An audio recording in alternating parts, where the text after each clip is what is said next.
नमस्कार, हमारे YouTube channel में आपका स्वागत है। हम आपको सत्यनारायण भगवान के व्रत की कथा सुनाने जा रहे हैं। पहला अध्याय। एक समय नैमिषारण्य तीर्थ में शौनकादि 88,000 ऋषियों ने श्री सूत जी से पूछा, हे प्रभु, इस कलयुग में वेद विद्या रहित मनुष्यों को प्रभु भक्ति किस प्रकार मिलेगी तथा उनका उद्धार कैसे होगा। इसीलिए हे मुनि श्रेष्ठ, कोई ऐसा तप कहिए जिससे थोड़े समय में पुण्य प्राप्त होवे तथा मन वांछित फल मिले। वह कथा सुनने की हमारी इच्छा है। चारों शास्त्र ज्ञाता श्री सूत जी बोले, हे वैष्णवों में पूज्य, आप सबने प्राणियों के हित की बात पूछी है। अब मैं उस श्रेष्ठ व्रत को आप लोगों से कहूँगा जिस व्रत को नारद जी ने लक्ष्मी नारायण से पूछा था और लक्ष्मीपति ने मुनि श्रेष्ठ नारद से कहा था। सो ध्यान से सुनो। एक समय योगी राज नारद जी दूसरों के हित की इच्छा से अनेक लोकों में घूमते हुए मृत्यु लोक में आ पहुँचे। यहाँ अनेक योनियों में जन्म हुए प्रायः सभी मनुष्यों को अपने कर्मों द्वारा अनेक दुखों से पीड़ित देखकर सोचा, किस यत्न के करने से निश्चय ही प्राणियों के दुखों का नाश हो सकेगा। ऐसा मन में सोचकर विष्णु लोक को गए। वहाँ श्वेत वर्ण और 4 भुजाओं वाले देवों के ईश नारायण को देखकर, जिनके हाथों में शंख चक्र गदा और पद्य थे तथा वरमाला पहने हुए थे, स्तुति करने लगे। हे भगवान, आप अत्यंत शक्ति से संपन्न हैं। मन तथा वाणी भी आपको नहीं पा सकती। आपका आदि मध्य अंत नहीं है। निर्गुण स्वरूप सृष्टि के आदि भूति व भक्तों के दुखों को नष्ट करने वाले हो। आपको मेरा नमस्कार है। नारद जी से इस प्रकार की स्तुति सुनकर विष्णु भगवान बोले, हे मुनिश्रेष्ठ, आपके मन में क्या है? आपका किस काम के लिए आगमन हुआ है? निसंकोच कहो। तब नारद मुनि बोले, मृत्यु लोक में सब मनुष्य जो अनेक योनियों में पैदा हुए हैं, अपने अपने कर्मों के द्वारा अनेक प्रकार के दुखों से दुखी हो रहे हैं। हे नाथ, मुझ पर दया रखते हो तो बतलाइए कि उन मनुष्यों के सब दुख थोड़े से ही प्रयत्न से कैसे दूर हो सकते हैं।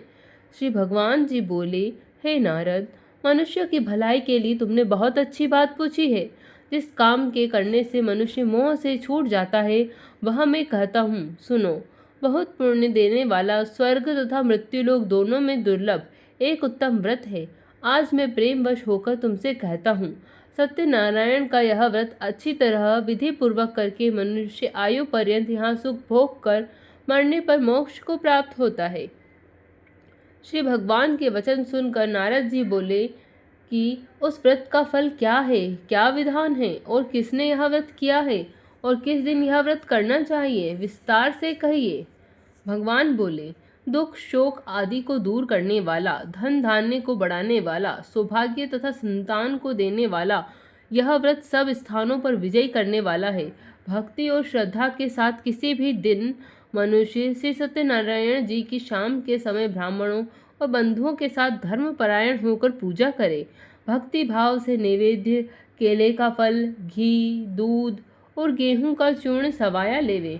गेहूं के अभाव में साठी का चूर्ण, शक्कर तथा गुड़ ले और सब भक्षण योग्य पदार्थ जमा करा के भगवान के अर्पण कर देवे तथा बंधुओं सहित ब्राह्मणों को भोजन करावे। पश्चात स्वयं भोजन करे। नृत्य गीत आदि का आचरण कर सत्यनारायण भगवान का स्मरण करता हुआ समय व्यतीत करे। इस तरह व्रत करने पर मनुष्यों की इच्छा निश्चय पूरी होती है। विशेषकर कली काल में भूमि पर यही मोक्ष का सरल उपाय है।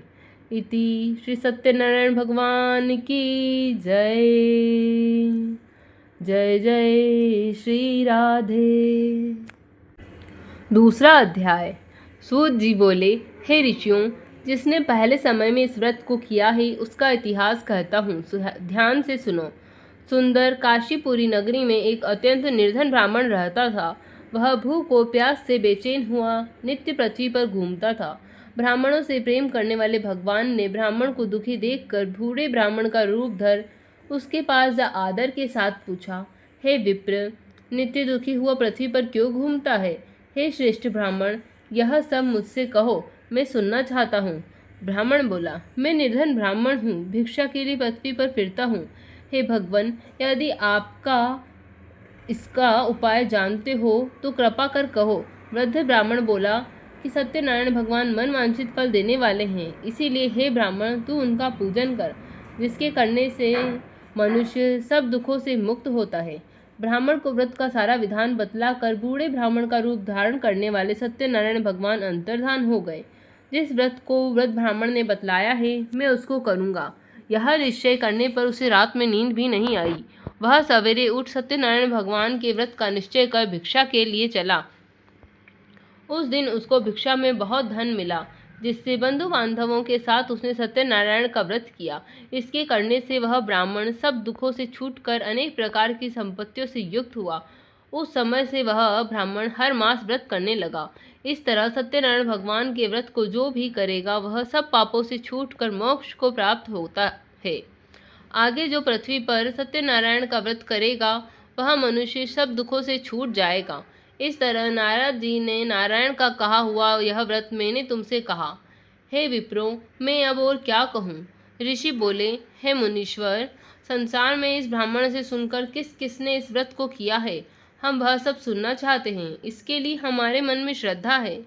सूत जी बोले, हे मुनियों, जिसने इस व्रत को किया है अब वह सुनो। एक समय ब्राह्मण धन और ऐश्वर्य के साथ बंधु बांधवों के साथ व्रत करने को तैयार हुआ। उसी समय एक लकड़ी बेचने वाला बूढ़ा आदमी आया और बाहर लकड़ियों को रखकर ब्राह्मण के मकान में गया। प्यास से दुखी लकड़हारा उनको व्रत करते देखकर ब्राह्मण को नमस्कार कर कहने लगा कि आप यह क्या कर रहे हैं और इसके करने से क्या फल मिलता है, कृपा करके मुझसे कहो।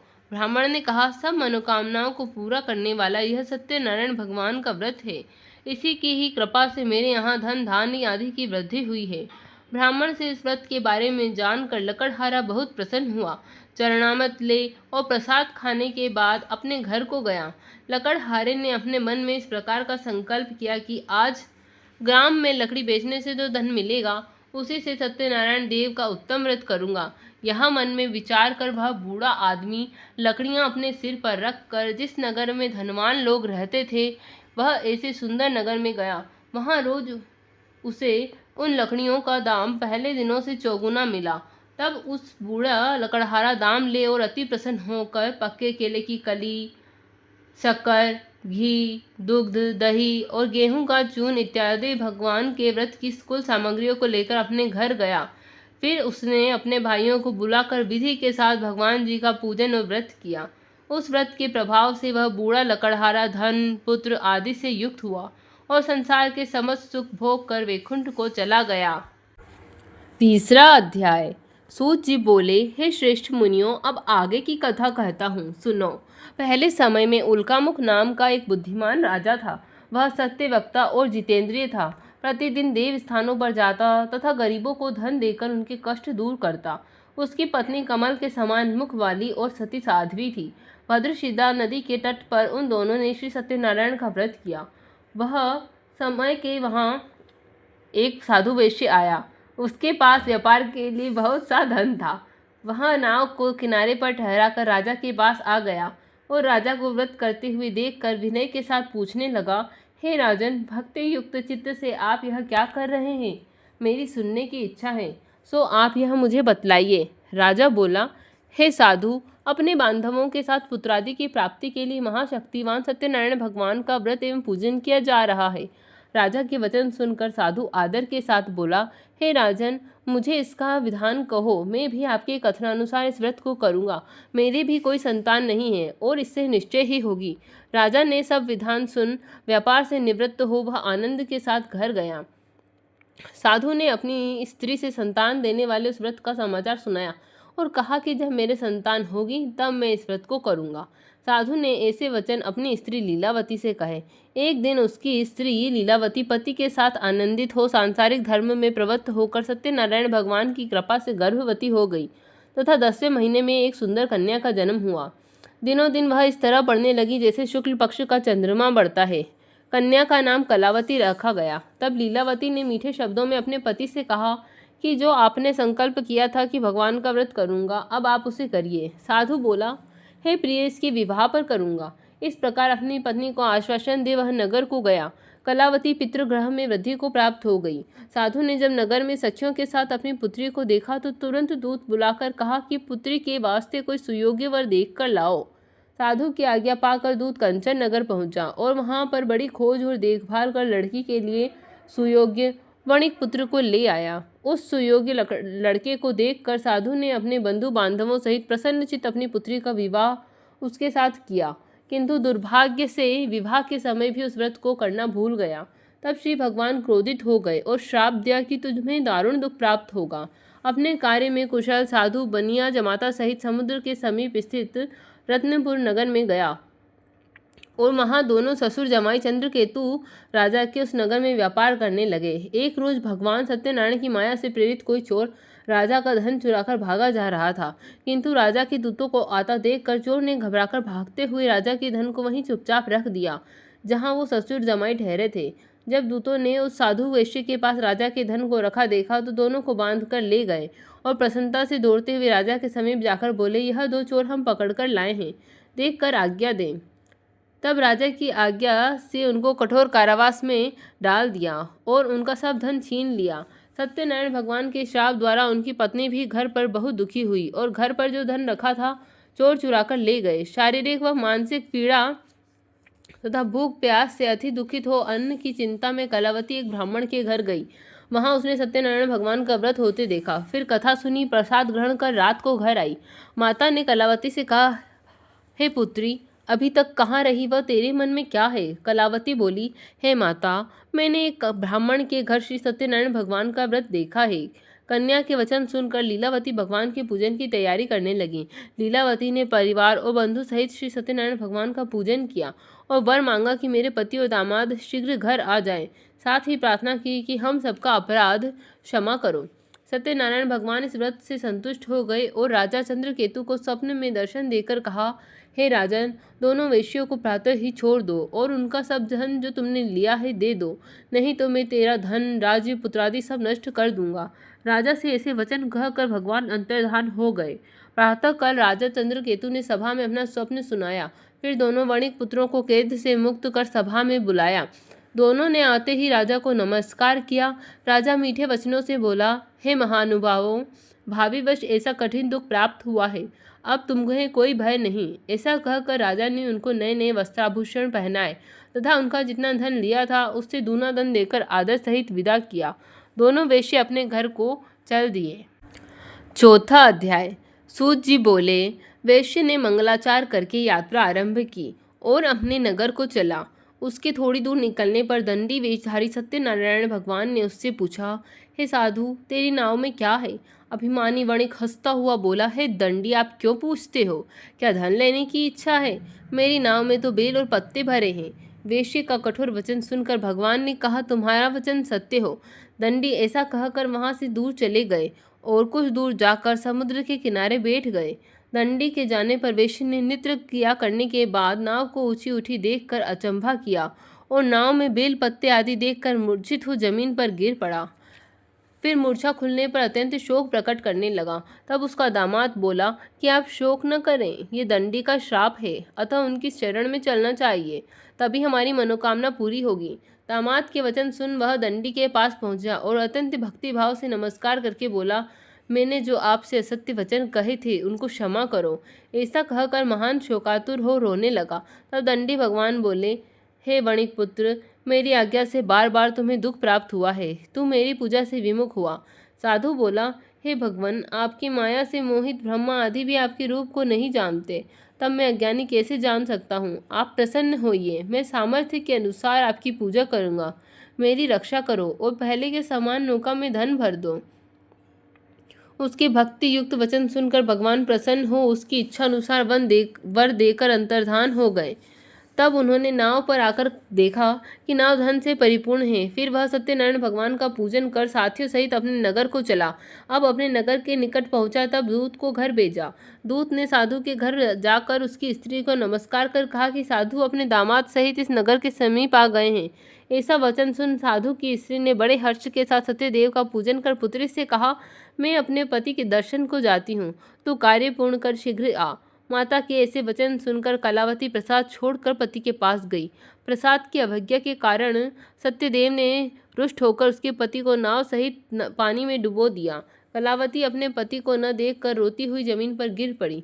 इस तरह नौका को डूबा हुआ तथा कन्या को रोता देखकर साधु दुखित हो बोला, हे प्रभु, मुझसे या मेरे परिवार से जो भूल हुई है उसे क्षमा करो। उसके दीन वचन सुनकर सत्यदेव प्रसन्न हो गए और आकाशवाणी हुई, हे साधु, तेरी कन्या मेरे प्रसाद को छोड़कर आई है, इसलिए इसका पति अदृश्य हुआ है। यदि वह घर जाकर प्रसाद खाकर लौटे तो इसे पति अवश्य मिलेगा। ऐसी आकाशवाणी सुनकर कलावती ने घर पहुंचकर प्रसाद खाया, फिर आकर पति के दर्शन किए। तत्पश्चात साधु ने बंधु बांधवों सहित सत्यदेव का विधि पूर्वक पूजन किया। उस दिन से वह पूर्णिमा को सत्यनारायण का पूजन करने लगा। फिर इस लोक का सुख भोग कर अंत में स्वर्गलोक को गया। 5वां अध्याय। सूत जी बोले, हे ऋषियों, मैं और भी कथा कहता हूँ, सुनो। प्रजा पालन में लीन तुंगध्वज नामक एक राजा था। उसने भी भगवान का प्रसाद त्याग कर बहुत दुख पाया। एक समय वन में जाकर वन्य पशुओं को मारकर बड़ के पेड़ के नीचे आया। वहां उसने ग्वालों को भक्ति भाव से बांधवों सहित सत्यनारायण जी का पूजन करते देखा। राजा देखकर भी अभिमानवश वहां नहीं गया और न ही नमस्कार किया। जब ग्वालों ने भगवान का प्रसाद उसके सामने रखा तो वह प्रसाद को त्याग कर अपनी सुंदर नगरी को चला। वहीं उसने अपना सब कुछ नष्ट पाया तो वह जान गया कि ये सब भगवान ने किया है। तब वह विश्वास कर ग्वालों के समीप गया और विधि पूर्वक पूजन कर प्रसाद खाया तो सत्यदेव की कृपा से पहले जैसा था वैसा ही हो गया। फिर दीर्घ काल तक सुख भोग कर मरने पर स्वर्ग लोक को गया। जो मनुष्य इस परम दुर्लभ व्रत को करेगा, भगवान की कृपा से उसे धन धान्य की प्राप्ति होगी। निर्धन धनी और बंदी बंधन से मुक्त होकर निर्भय हो जाता है। संतानहीनों को संतान प्राप्ति होती है तथा सब मनोरथ पूर्ण होकर अंत में वैकुंठ धाम को जाता है। जिन्होंने इस व्रत को किया, अब उसके दूसरे जन्म की कथा कहता हूँ। वृद्ध शतानंद ब्राह्मण ने सुदामा का जन्म लेकर मोक्ष को पाया। उल्कामुख नाम का राजा दशरथ होकर वैकुंठ को प्राप्त हुआ। साधु नाम के वैश्य ने मोर ध्वज बनकर अपने पुत्र को आरे से चीरकर मोक्ष को प्राप्त किया। महाराज तुंगध्वज ने स्वयंभू होकर भगवान में भक्ति युक्त कर्म कर मोक्ष प्राप्त किया। इति सत्यनारायण भगवान के व्रत की कथा समाप्त हुई। अगर आपको कथा पसंद आई हो तो हमारे YouTube चैनल को लाइक एंड सब्सक्राइब करना ना भूलें। धन्यवाद। राधे राधे।